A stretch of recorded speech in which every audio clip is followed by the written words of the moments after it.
Simula na ng PBA semifinals, Ginebra versus San Miguel. Itong iteration ng Ginebra team, they're more of a defensive team. Yung offense sila, consistent, pero they rely more on the defensive end sa conference na to eh. And that has to do with their personnel. Having Tony Bishop, it allows Ginebra to be more versatile defensively. Kumbaga para silang may jumbo Jamie Malonzo sa 4th position. Pero don't expect Bishop to be an option offensively kapag nadepensahan opensa nila because he's not that type of player. And it's okay. Minsan. For San Miguel naman, they've found the perfect import na ipares kay Junmar Fajardo, si Benny Boatwright. Through 4 games, nag-average si Boatwright ng 40.5 points per game and shot 42.6% from 3. Ang pinaka-impressive dito ay yung volume ng output niya sa tres. He's making almost 6 threes a game, which is absurd. And sa first half, ang gusto kong i-point out dito ay yung gravity ni Benny Boatwright from the outside kasabay ng gravity ni Junmar Fajardo from the inside. So ang nangyayari, nagkakaroon ng gap sa gitna ng court. Kung makikita natin sa clip na to, ibalik natin. It's a transition attack by San Miguel. Makikita natin, nandito si Benny Boatwright and nandito si Junmar Fajardo. Kung makapansin natin, si Junmar Fajardo, yung atensyon ni C-Stan nasa kanya. Kumbaga, ito yung gravity ni Junmar. Inoccupy niya si C-Stan as a helper. And si Benny Boatwright, kung ipa-play natin yung clip, okay, na-attract niya din si Tony Bishop towards him. Kasi shooter siya sa corner. Again, 40% 3-point shooter. So, hindi mo iiwan yan. And ang nangyari, nagkaroon ng gap dito sa gitna for Marcio to attack. And dahil yan sa dalawang player na hindi nga hinawakan yung bola sa possession na to, yung presensya lang nila and yung gravity. Kumita nyo, parang hinati yung Red Sea ni Marcio. And that's because of the gravity of Junmar inside and Boatwright from the outside. Again, sa clip na to, makikita natin. Okay? Ibalik natin ngayon. Paano nangyari to? Makikita natin sa possession na to, the last 3 players sa transition attack ng San Miguel were Chris Ross, Boatwright, and Junmar. Makikita natin si Junmar, mag-early seal siya dito. Hindi naman early seal, pero kumbaga magdidiin siya ng presensya niya inside. And ang nangyari doon, again, na-occupy niya si C-Stan. And kung i-rewind natin ng konti yung clip, for a split second, nakuha niya rin dito si Pringle. So, sa pagtakbo lang ni Junmar towards the paint, meron na siyang 1, 2, and a half Ginebra players na nasa kanya yung atensyon. And nahigop siya for a second, split second, na enough for Benny Boatwright to casually pull up for a 3-pointer. Top of the key pa, ala Brownlee. So, dito naman sa clip na to, makikita natin again. Tumawag ng horn si CJ Perez. Ito yung pruweba. So, ang horse position, 2 players sa corner, and then 2 big man dito. Not necessarily big man, pero sa kaso na to, 4 and 5. And this is a 2. Okay? So, yan yung horns. Itong version ng horns na to, tawag dito horns lift. Kung saan dadaan sa isang side, yung ball handler, CJ Perez, nag-roll si Junmar. So, normally, ang depensa dito, okay, itatag mo yung roller as Stanley Pringle and si C-Stan naka-drop. So, 2 ang coverage niya. So, this leaves Tony Bishop and Stanley Pringle sa vulnerable na posisyon sa depensa. So, kung makikita natin ang nangyari dito, hindi nag-commit si Tony Bishop dito. Okay? Stanley Pringle, nag-commit, so wide open corner, pero hindi maiwan ni Bishop. So, bilang Ginebra, ang gusto mo mangyari dyan, si Bishop yung mag-help eh. Pero hindi mo magawa kasi si Boatwright yung tao mo. So, again, that gave Perez a lane para makadraw ng foul. 2 free throws. And sa clip naman na to, ito yung pruweba and yung reason kung bakit ka kumukuha ng imports. So, for the first few seconds ng possession nila, okay, makikita natin, ang ganda ng depensa kay Benny Boatwright, dinedelay ni Christian Stanhardinger. Pero again, ito yung reason ba't ka kumukuha ng import eh, okay? 6 seconds na pick up ni Boatwright yung dribble, Maverick Rahan, Missy ang bantay. Pero, he found a way to score. A very tough shot. Kaya ako kumukuha ng import. Kasi yung ganyang mga tipo ng tira, iilang local players lang kayang gawin. But to be fair, for Tony Bishop, there were possessions kung saan nadidepensahan niya ay nakakapag-matchup siya kay Benny Boatwright ng maayos. Kung makikita natin dito, okay, on an island, Bishop versus Boatwright, na-force ni Bishop yung turnover. And again, sa mga previous Ginebra videos natin, ang lagi ko sinasabi, itong iteration ng Ginebra, ang strength nila is defense to offense. Kung makikita natin dito, they attack immediately open Stanley Pringle 3-pointer. So sa play na to start the second half, Ginebra, Rander, triangle. Kung makikita natin, okay, ito yung triangle, sideline triangle, and then there's the 2-man game.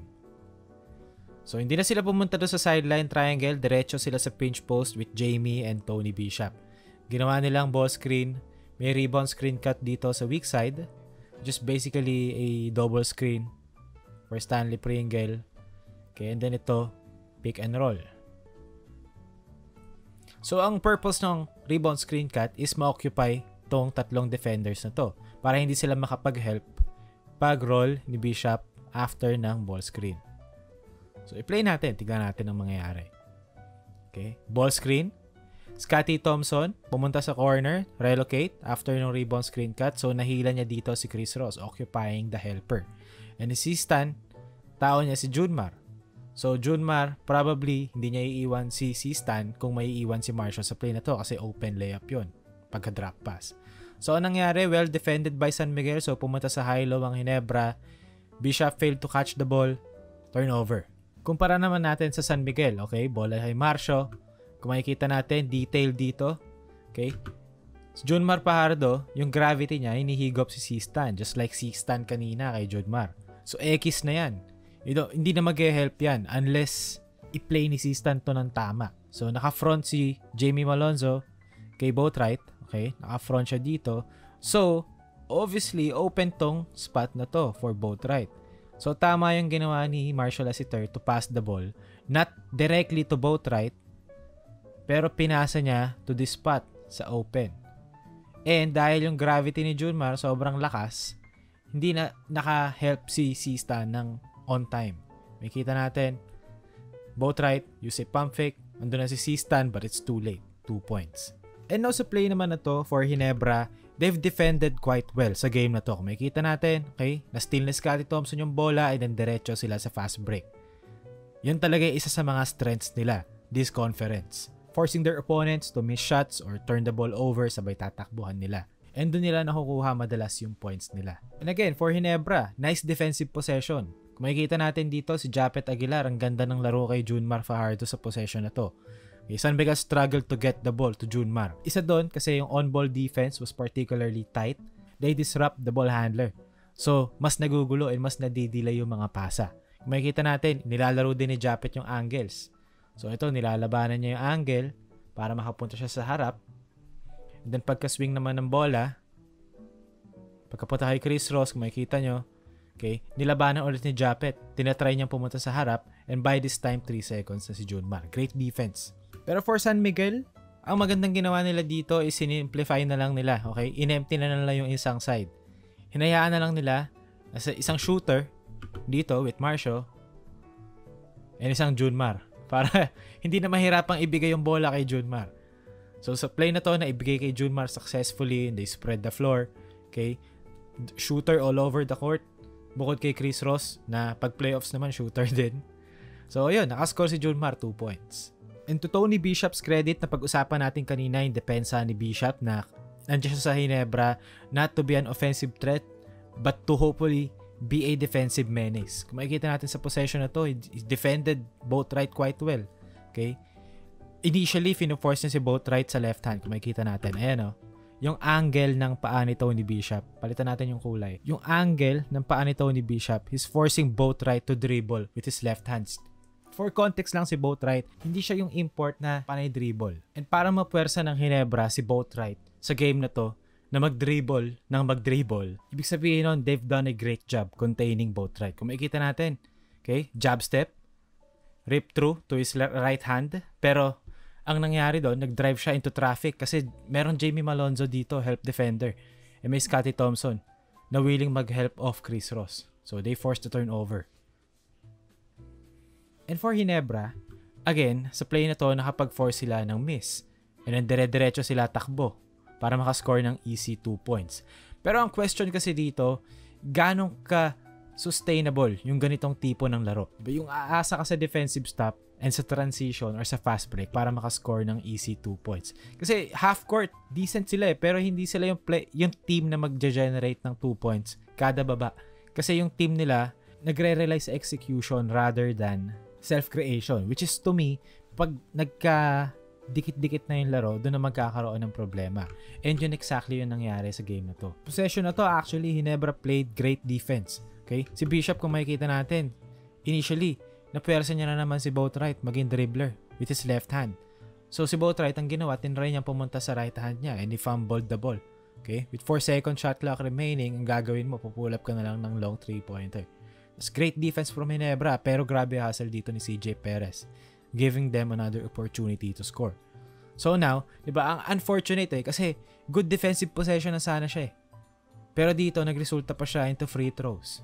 Doon nasablay ni Junmar, yung isa, yung second one, so play on, bawal tumayout ang players.